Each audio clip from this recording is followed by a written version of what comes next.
Olá, meus amados e amadas, a minha saudação a você em nome de Jesus. Hoje, 27 de janeiro de 2025, segunda-feira. Vamos aqui continuar meditando na palavra de Deus, trazer uma palavra para a tua vida, para te abençoar. Amém? Nosso livro é o livro do profeta Isaías. Os versículos hoje serão versículo 8 e 9. Diz assim a palavra de Deus: Ai dos que ajuntam casa a casa, reúnem campo a campo até que não haja mais lugar, e ficam como únicos moradores no meio da terra. A meus ouvidos disse o Senhor dos Exércitos: em verdade, muitas casas ficarão desertas, até as grandes e belas, sem moradores. Vamos aqui aprender com a palavra de Deus, tá certo? Isaías, ele vai continuar falando ao povo de Judá, naquele contexto onde o povo tinha pecado, estava longe de Deus. E aqui, a partir do versículo 8, ele vai falar especificamente alguns dos pecados de Israel, além da idolatria, porque o pecado é assim: um pecado leva a outro pecado, não tem jeito.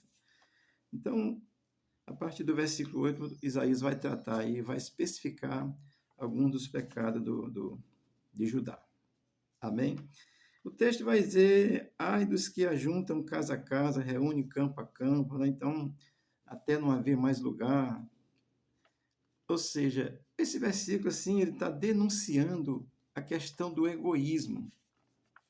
E Israel tinha sido chamado, assim como o povo de Deus, né? É chamado para viver em unidade, união, comunhão, partilha das coisas, se for necessário, dentro do possível, né?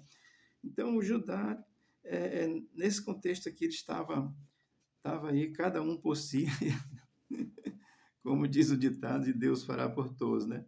Deus realmente faz por todos, que ele é Deus e é tremendo, mas ele chamou Judá para viver unido, compartilhando, vivendo.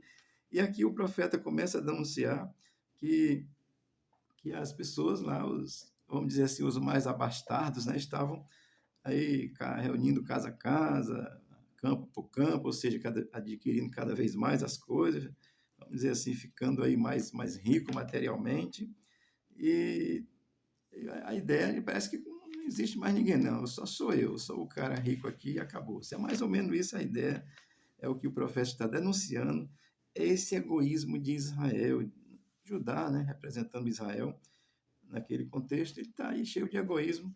Nesse texto aqui é essa denúncia. Amém?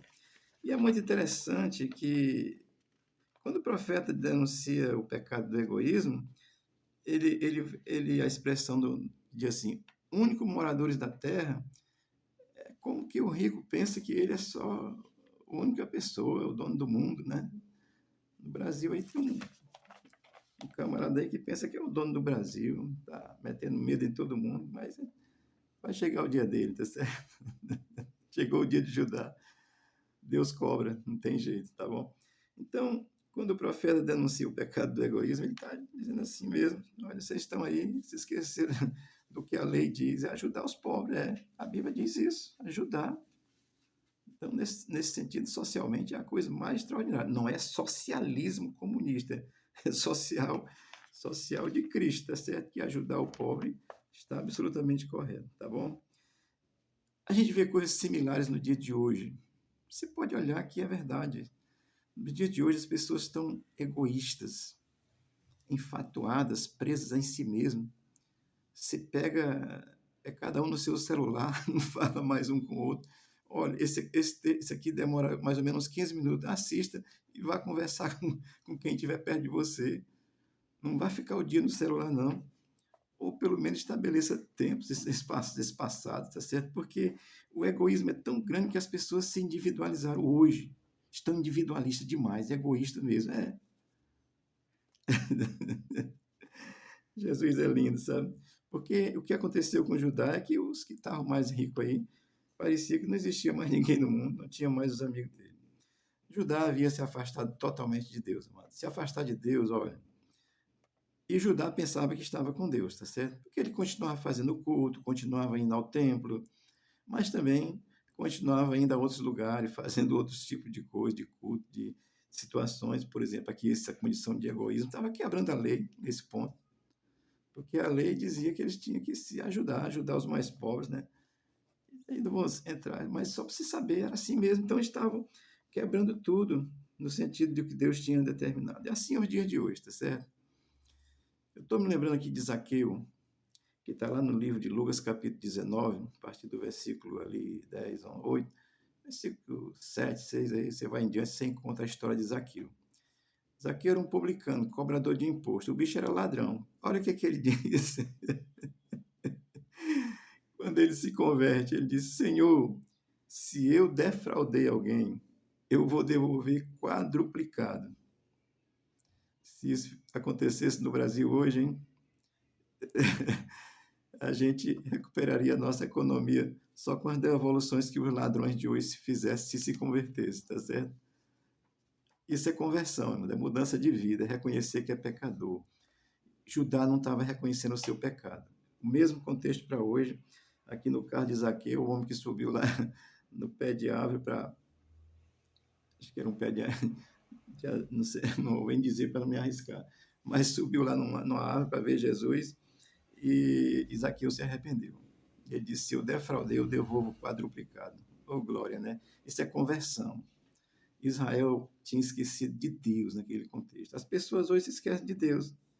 Ficam aí vivendo do seu jeito, na sua religiosidade, achando que está tudo certo. E, na realidade, está tudo errado.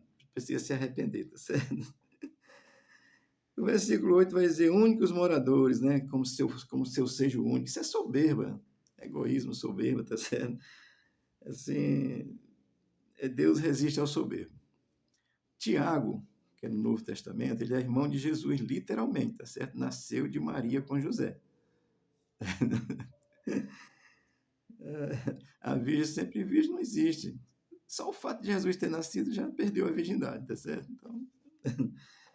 E Tiago é irmão de Jesus. Ele diz lá no capítulo 4, do versículo 6, ali, 5, 6, 7, ele vai dizer que Deus resiste ao soberbo, mas dá graça aos humildes.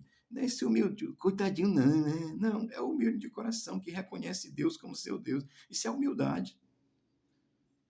O arrogante aí pode não ter dinheiro nenhum, mas ele é arrogante, ele não consegue reconhecer Deus. Deus, ele é arrogante diante de Deus, ele é esse que pensa que é o cara. É disso que Deus está falando com Judá naquele contexto e fala também para mim e para você hoje. Amém? Eu pensava que meu Deus era eu. Eu pensava que eu podia fazer o que eu queria, mas não. É assim com Judá naquele contexto e é assim hoje com quem se converte, tá certo? O versículo 9, o profeta vai dizer assim: aos meus ouvidos disse o Senhor. Olha, o que o profeta está dizendo com isso? Ele está dizendo aqui: eu estou falando a palavra de Deus. É o que o profeta está dizendo. É assim, não é homem falando. Deus falou ao profeta e ele disse assim: aos meus ouvidos disse o Senhor. Ele disse que é o Senhor dos Exércitos, né? Porque essa linguagem de Senhor dos Exércitos é o Senhor da guerra, da batalha, vencedor. Esse Deus tremendo que é vencedor mesmo. Jesus já venceu na cruz, meu irmão. Você só precisa se apropriar da fé nele, tá certo? E o texto do versículo 9 vai dizer ainda assim: em verdade, ora, Deus falou ao meu ouvido, quer dizer, eu ouvi de Deus a verdade de Deus. Em verdade, é a verdade de Deus. E não é apenas o profeta falando, é a verdade de Deus. Eu estou transmitindo para você, porque Deus me fez entender essa verdade. Judá tinha se esquecido, precisava voltar-se para Deus. Aqui, trazendo para o contexto de hoje, Jesus vai dizer várias vezes no Evangelho de João, né? Em verdade vos digo, quem crê em mim tem a vida eterna e tal. Então, essa verdade que é a verdade de Deus, tá certo? E o versículo 9 vai terminar dizendo: casas grandes e belas ficarão aí desertas sem moradores. Ou seja, não é a riqueza material que te justifica diante de Deus, tá certo? Não é. Entenda isso. O que é que nos justifica diante de Deus, amado? É nos arrependermos, reconhecermos o nosso pecado, reconhecer que precisamos de Deus. Entenda, Judá, naquele contexto, havia deixado Deus. Mas tem tanto Deus aqui que a gente pode adorá-lo, servi-lo, fazer um negócio para ele. Eu vou adorar esse Deus aqui, que está até mais fácil, estou vendo ele, né? O Deus invisível, mas real, a gente não quer crer nele, mas ele é real. Por quê? Porque o espiritual, meu amado, é mais real do que o material. Isso aqui que você está vendo aqui se acaba. A essência não. Então, o espiritual é mais real do que o material, tá certo? Mas Judá preferiu deuses materiais. Deus que você pode ver com os olhos humanos. Então, o versículo 9 termina dizendo que as casas grandes e belas, né, ficarão desoladas, ficarão desertas. Isso eu estou dizendo para você realmente que não é a nossa riqueza material que nos justifica diante de Deus. Entenda, não é proibido ser rico, tá certo? Materialmente. Não é, de jeito nenhum. Eu quero aí comprar minha Hilux, tá certo? E qual é o problema? O problema é você não deixar espaço no seu coração para Deus. A riqueza preencheu tudo. É o que estava acontecendo com Judá. Orgulhoso, os ricos, não estavam nem ligando por necessitado e tal. Isso é o que acontece hoje. Eu vou dizer assim, o nosso governo, gente, só pensa em riqueza. Ele quer o governo pelo governo, não está preocupado com pessoas, não. Pode acreditar. Forjar o 8 de janeiro não foi golpe. Eu sei claramente, desde o princípio, na hora que aconteceu, isso não é golpe, não. Porque eu sei que não é. Ali foi forjado. Tinha gente infiltrada no meio ainda para quebrar as coisas. Tá certo? Então, não é a riqueza que te garante o perdão a Deus, não. Mas também não é a pobreza, não, tá certo? É o seu coração arrependido, abandonar a idolatria, a soberba, o pecado, aquilo que é pecado diante de Deus, e você se voltar para Deus e crer nele. A soberba, ela não deixa você crer em Deus. Porque você acha que é melhor. E nem pensa que precisa de Deus, tá certo? Eu quero concluir, amado, dizendo isso. Olha, realmente não é proibido ser rico, não, tá certo? Financeiramente. Agora, o problema é não ter espaço para Deus no seu coração, na sua mente, crer nele plenamente. Existem promessas na Bíblia de riquezas extraordinárias. Você vê que os judeus são riquíssimos, eles são organizados, onde chega dá certo, porque tem uma bênção de Deus sobre ele. O problema aqui é que Judá tinha se esquecido de Deus, tá certo? Eu vou citar Lucas capítulo 12, versículo 19 ao 20, ali antes um pouquinho, que começa a contar uma história de um homem rico que encheu seus celeiros de tudo e estava.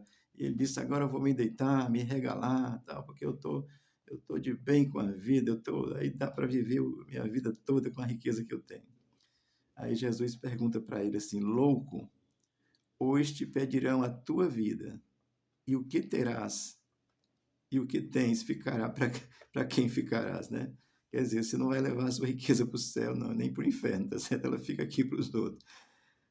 Você pode ir para o céu colocando o seu coração em Deus, confiando nele, crendo nele. Era o que Judá precisava fazer naquele contexto. Não fez, foi levado cativo.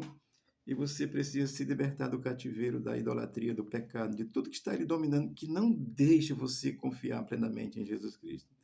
Amém? Deus te abençoe. Tenha uma segunda-feira. Abençoe a tua casa, a tua vida e a minha casa e a mim também. Eu preciso da bênção de Deus todo dia. Amém? O Senhor seja contigo e te abençoe em nome de Jesus. Amém.